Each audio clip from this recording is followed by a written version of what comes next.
नमस्कार दोस्तों, मजेदार अकबर और बीरबल की कहानी। अकबर भी रह गए दंग। 3 रुपए की 3 चीजें। बादशाह अकबर का मंत्री बहुत उदास बैठा हुआ था। अपने उस मंत्री का उदास देखकर अकबर ने इसका कारण पूछा। मंत्री ने अकबर से कहा, जहांपना, आप अपने सभी महत्वपूर्ण काम सिर्फ बीरबल को ही सौंप कर उसे ही महत्व देते हैं। ऐसे में हमें अपनी प्रतिभा साबित करने का मौका ही नहीं मिलता।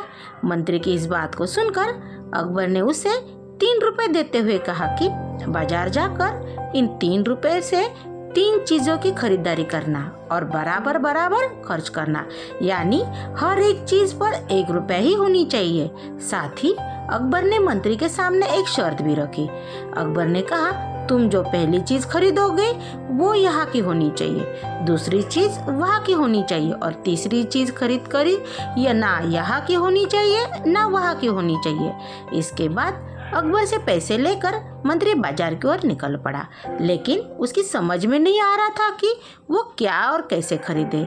वह पूरे बाजार में केवल एक दुकान से दूसरे दुकान के चक्कर लगाता ही रह गया और आखिरकार बिना कुछ खरीदे दरबार लौट आया। मंत्री ने अकबर से सामने हार स्वीकार की। इसके बाद अकबर ने यही काम बीरबल को सौंपा और वही शर्त रखी। बीरबल ने 1 घंटे में उसकी चुनौती को पूरा करने की बात कही और पैसे लेकर बाजार चला गया। 1 घंटे बाद बीरबल दरबार पहुंच गया। जब अकबर ने उससे पूछा कि तुमने किन किन वस्तुओं पर पूरे पैसे खर्च किए, विस्तार से बताओ। बीरबल ने कहा, मैंने पहले 1 रुपए की मिठाई खरीदी जो यहाँ की यानी इस दुनिया की चीज़ है। दूसरा 1 रुपया मैंने एक गरीब को दान कर दिया जिससे मुझे पुण्य मिला जो वहाँ यानी जन्नत की चीज़ है। और तीसरे 1 रुपये से मैंने जुआ खेला और हार गया। इस तरह से जुए में हारा गया रुपया तीसरी चीज़ थी जो यहाँ मेरे काम की आई नहीं, वहाँ यानी जन्नत से भी मुझे नसीब नहीं होगी।